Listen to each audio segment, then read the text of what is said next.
नमस्कार साथियों मैंने एक अपने चैनल के ऊपर पहले एक वीडियो अपलोड की थी। थोड़े दिन पहले की बात है कि आपको करोड़पति कैसे बनना है, और उसमें मैंने आपको जो फार्मूला बताया था वो था म्यूचुअल फंड। उसमें मैंने आपको एग्जांपल दे के भी समझाया था कि कैसे कैसे आप इन्वेस्टमेंट किस हिसाब से करेंगे तो आपके पास फ्यूचर में 1 करोड़ रुपया आपके हाथ में होगा।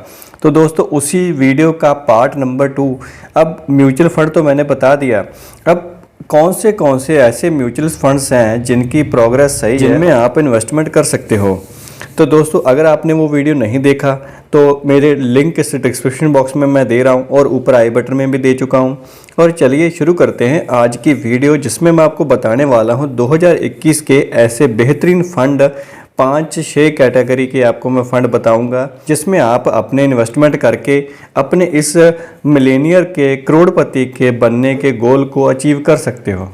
वीडियो शुरू करने से पहले दोस्तों अगर आप हमारे चैनल पर नए हो तो हमारे चैनल दिस सिंह ब्रॉडकास्ट को सब्सक्राइब करना मत भूलिएगा और साथ ही बेल आइकन को प्रेस कर दीजिए ताकि आने वाली वीडियोस की नोटिफिकेशन आपको मिलते रहें। सबसे पहले म्यूचुअल फंड की अगर कोई भी बात होती है तो उसका एक डिस्क्लेमर होता है। Mutual fund investment are subject to a market risk all scheme related document carefully. जो भी एनएवी में जो भी प्राइस है, जो भी एयूएम इसमें बताऊंगा, हो सकता है समय के साथ थोड़ा बहुत उसमें फ्लक्चुएशन आई हो ऊपर। सबसे पहले बात कर लेते हैं म्यूचुअल फंड्स की टाइप्स कितनी होती हैं। म्यूचुअल फंड आमतौर पे 5 कैटेगरी में बांट लेते हैं, जो स्टैंडर्ड कैटेगरी से इसकी। इसमें large cap funds, multi cap funds, mid cap funds, small cap funds and ELSS. ELSS वो सेविंग होती है म्यूचुअल फंड में जिसमें हम अपना टैक्स सेव कर सकते हैं under the section 80C of the income tax act. इसमें सर दोस्तों 5 कैटेगरी में हम अलग अलग बात करेंगे कौन सी कैटेगरी से आपको कौन सा फंड उठाना है जिसमें आप इन्वेस्टमेंट कर सकते हो और जिसमें आप अपने मिलेनियर बनने का गोल अचीव कर सकते हो। यह पहली category large cap fund. Large cap fund दोस्तों इसमें हमें आमतौर पे 2 फंड्स रखे हैं, जिसमें पहला फंड्स है HDFC का index fund Sensex plan and second one is Axis blue chip fund. 2 fund हैं, एक तो इंडेक्स फंड है और एक रेगुलर फंड है। दोनों की बात करेंगे, दोनों का कंपैरिजन करेंगे। लार्ज कैप फंड में जो भी रिकमेंडेशन है हमारी इस 2021 के साल के लिए, जो HDFC का इंडेक्स फंड है सेंसेक्स प्लान है, इसमें जो फंड मैनेजर हैं मिस्टर कृष्ण कुमार दगा, ये 19 अक्टूबर 2015 से इस फंड को देख रहे हैं, सीनियर फंड मैनेजर हैं। और दूसरे हैं अरुण अग्रवाल, जो 24 अगस्त 2020 से ये देख रहे हैं इस फंड को। और दूसरा फंड है जो एक्सेस ब्लू चिप फंड है। एक्सेस ब्लू चिप के फंड के मैनेजर हैं श्री यश दिवालकर। और अभी जो HDFC का इंडेक्स फंड है इसके इंसेप्शन डेट है 17 जुलाई 2002 से ये फंड चालू है और इसका AUM है 1770.33 crore as on the 31 January 2021। दूसरा जो फंड है ये फंड शुरू हुआ है 1 जनवरी 2013 से और इसका AUM है as on the 31 January 2021 21,867.92 crore. Next दोस्तों HDFC का जो इंडेक्स फंड है इसका लॉक इन पीरियड इसमें कोई नहीं है, लेकिन अक्सर एक्सपेंस रेशियो की अगर हम बात कर लें तो एज ऑन दी 31 जनवरी 2021 से अगर रेगुलर प्लान में जाते हैं तो 0.10% है और अगर आप डायरेक्ट प्लान में जाते हैं तो इसका एक्सपेंस रेशियो 0.30% है। एग्जिट लोड की बात करें तो एग्जिट लोड जो in respect of the each purpose switch in unit and exit load 0.25% within the 3 days from the date of the allotment। Mostly जो फंड्स होते हैं उसमें वन ईयर होता है कॉमनली, लेकिन इस फंड में सिर्फ 3 दिन दिए हैं। 3 दिन के बाद आपको एग्जिट लोड नहीं लगेगा, लेकिन अगर आप 3 दिन में ही कर लेते हो, इनको स्विच कर लेते हो या इनको रिडीम कर लेते हो तो आपको 0.25 का इसमें एग्जिट लोड की आपको खर्चा देना पड़ेगा।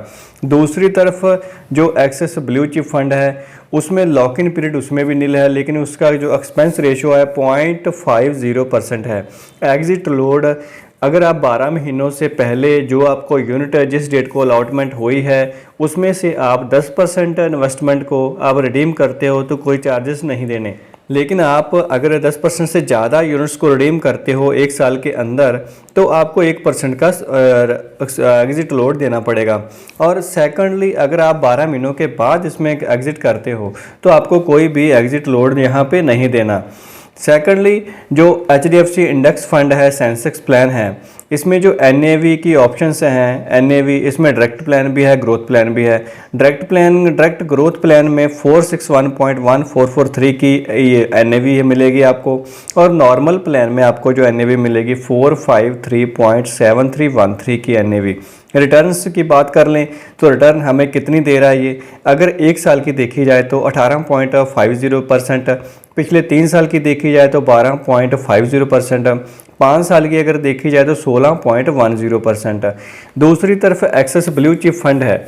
एक्सेस ब्लू चिप फंड की जो NAV आपको अभी मिलेगी 39.67 एज ऑन दी 12 मार्च 2021, और जो एक्सेस ब्लू चिप फंड की जो रिटर्न्स है पिछले 1 साल में इसने दिया है 13.16%, और पिछले 3 साल की बात करें तो 12.47%, पिछले 5 ईयर में 15.02% की इसने रिटर्न दे रखी है एक्सेस ब्लू चिप फंड ने।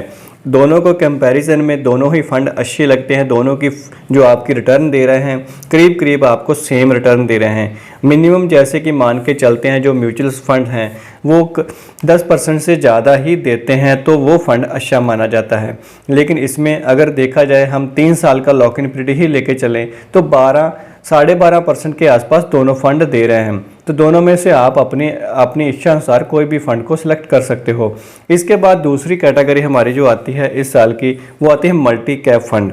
मल्टी कैप फंड में दोस्तों रिकमेंडेशन ये है, एक Parag Parikh flexi cap fund mutual fund है दोस्तों। इसका नाम पहले था Parag Parikh long term equity fund था, इसका नाम अभी चेंज कर दिया। सेबी ने जो अपने नियम में बदलाव किया था उसके बाद Parag Parikh long term equity fund का नाम को चेंज करके Parag Parikh flexi cap fund mutual fund इसका नाम दे दिया।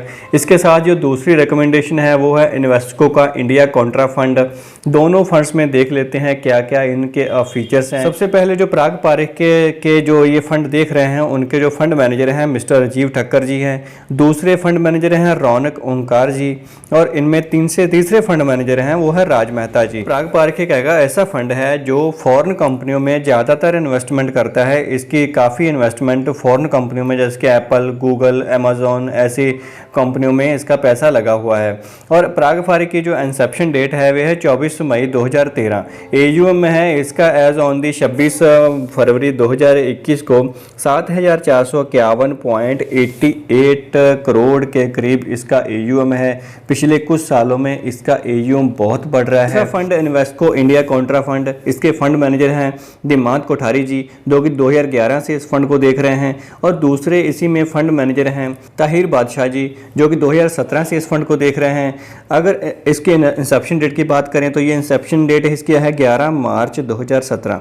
AUM है इसका 31/12/2021 के एज ऑन 5,444.15 करोड़। इसके बाद दोस्तों इन दोनों फंड्स में आता है lock in period. Lock in period nil है जो प्राग पारिक म्यूचुअल फंड का जो लॉक इन पीरियड नील है। एक्सपेंस रेशियो की बात कर लें 31 जनवरी 2021 को जो रेगुलर प्लान में अगर आप इन्वेस्टमेंट करते हैं तो उसमें आपको रेगुलर में 1.91% का आपको खर्चा देना होगा। डायरेक्ट प्लान में अगर आप जाते हैं तो 0.97% का आपको खर्चा देना होगा। एग्जिट लोड की आप बात करें प्राग पारिक की तो अगर आप 365 दिन से पहले इससे एग्जिट होते हो तो 2% आपको देना होगा, लेकिन अगर आप 365 दिन या फिर 730 दिन के अंदर कभी इसमें एग्जिट होते हो तो आपको 1% का एग्जिट लोड देना होगा। 730 दिन से बाद अगर इसमें एग्जिट होते हो तो आपको एग्जिट लोड नील लगेगा। सेकेंडली NAV की बात कर लें, NAV में जो डायरेक्ट प्लान ग्रोथ प्लान है 39.9518, और रेगुलर प्लान में जो इसकी NAV है वो है 38.0418।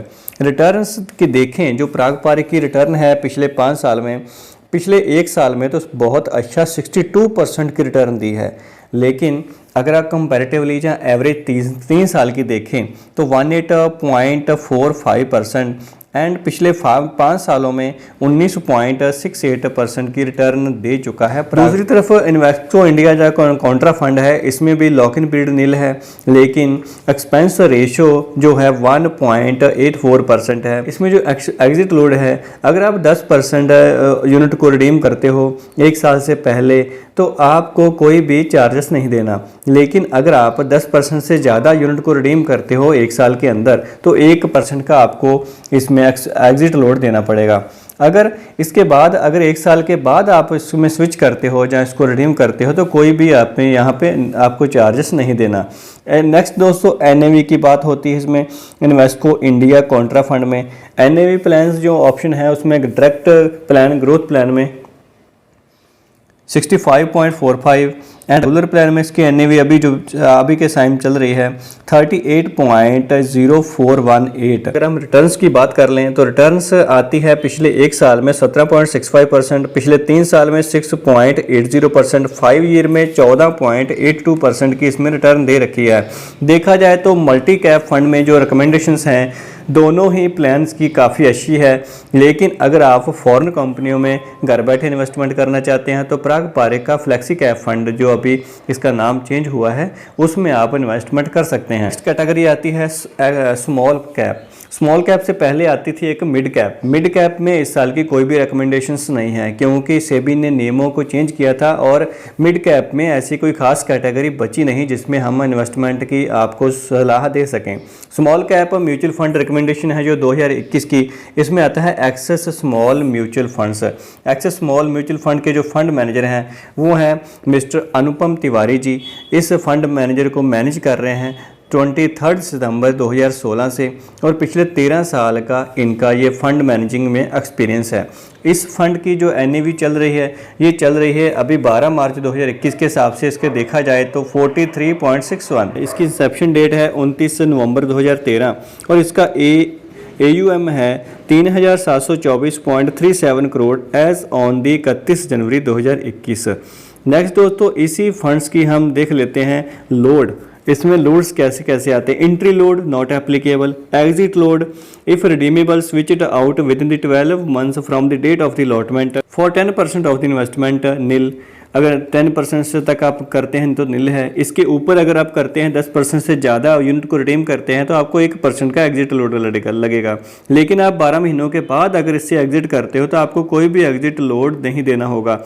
इसकी रिटर्न्स की बात करें तो 1 साल में इसने रिटर्न दे रखे हैं 1.92%, पिछले 3 साल की रिटर्न है 8.42% एंड पिछले 5 साल की रिटर्न है 12.51%। अगर जब से ये क्षण चालू हुआ है तब से हम देखा जाए तो एवरेज इसकी जो रिटर्न है 19.59% की एवरेज रिटर्न आ रही है। नेक्स्ट कैटेगरी है वो है tax saver fund ELSS fund for the recommendations of the year 2021 and इसमें हमने लिया है मेरा एसेट्स टैक्स सेवर फंड। ये एक open ended equity linked saving scheme है with the statutory lock in period 3 year and for the tax benefit. 3 साल इसमें लॉक इन पीरियड है क्योंकि ये टैक्स कैटेगरी से लिंक करता है, इसलिए इसकी जो लॉक इन पीरियड इसमें रखा गया है। अदर फंड्स में कोई भी लॉक इन नहीं होता। फंड मैनेजर हैं इनके जो फंड को डील कर रहे हैं वो नीलेश सुराना जी। जब से ये फंड चालू हुआ है तब से ही यही देख रहे हैं।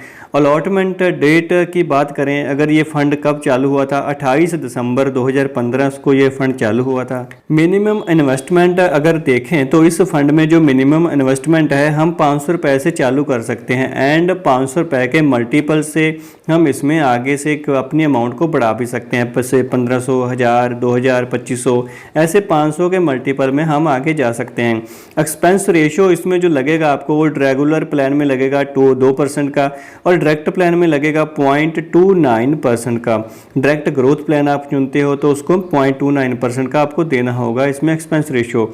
नेक्स्ट मेरे एसेट्स टैक्स सेवर फंड्स में रिटर्न्स देखें तो रिटर्न की बात करें तो एज ऑन दी 12 मार्च 2021 में से जो रिटर्न है पिछले 1 साल में इसने दिया है 63.4% की रिटर्न दी है। पिछले 3 साल की जो रिटर्न है वो 17% है और पिछले 5 साल की रिटर्न इस फंड ने 22.50% की रिटर्न दे रखी है। और पिछले जब से ये फंड स्टार्ट हुआ है तब से इसकी जो रिटर्न इसने दे रखी है वो है 20.12%। दोस्तों सभी फंड्स की तरह इसमें भी एंट्री लोड कोई नहीं लगेगा। आप जब इसमें स्टार्टिंग करोगे तो आपको कोई भी खर्चा नहीं देना होगा। एग्ज़िट लोड इसमें कोई नहीं है।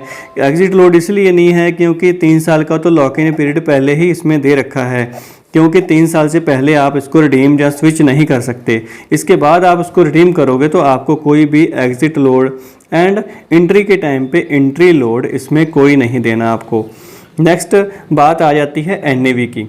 NAV इस फंड की रेगुलर ग्रोथ प्लान में जो है वो है 25.98, रेगुलर डिविडेंड में 20.827, डायरेक्ट ग्रोथ में एंड 28.023% एंड डायरेक्ट डिविडेंड में 23.393 इसमें आपको NAV देखने को मिलेगी। तो ये तो थी दोस्तों 2021 के लिए हमारी जो बेस्ट रिकमेंडेशंस, जो इसमें आप अपनी इन्वेस्टमेंट करके अपने करोड़पति बनने का जो सपना है उसको साकार कर सकते हो। तो अगर आप इन फंड में इन्वेस्टमेंट करना चाहते हैं, investment in mutual fund is subject to a market risk, और सभी स्कीम रिलेटेड डॉक्यूमेंट आप पहले से ध्यान से पढ़िए, इसके स्कीम के बारे में पढ़ लीजिए। और सबसे अच्छी बात तो ये है कि आप किसी इन्वेस्टमेंट मैनेजर की, इन्वेस्टमेंट बैंकिंग से जो संबंध रखते हैं उनसे एक बार अपने CA वगैरह की, इन्वेस्टमेंट किसी एक्सपर्ट की सलाह ज़रूर ले लें किसी भी फंड में इन्वेस्टमेंट करने से पहले, क्योंकि मार्केट्स को हम अज्यूम कर सकते हैं, मार्केट का कोई कंफर्म नहीं होता। मार्केट बढ़ने को तो 100% 200% भी बढ़ जाए, लेकिन मार्केट जब गिरने लगती है तो फिर ऐसे ही लाखों में हज़ारों में भी गिरती है। तो इसलिए आप किसी भी फंड में इन्वेस्टमेंट करने से पहले हमारी जो सलाह है कि किसी एक्सपर्ट की सलाह ज़रूर ले लें। तो दोस्तों आज की आपको ये वीडियो अच्छी लगी तो इसको लाइक शेयर ज़रूर कर दीजिएगा, और साथ ही हमारे चैनल को सब्सक्राइब करना मत भूलिएगा, the Singh broadcast, and also press the bell icon. Thank you for watching this video.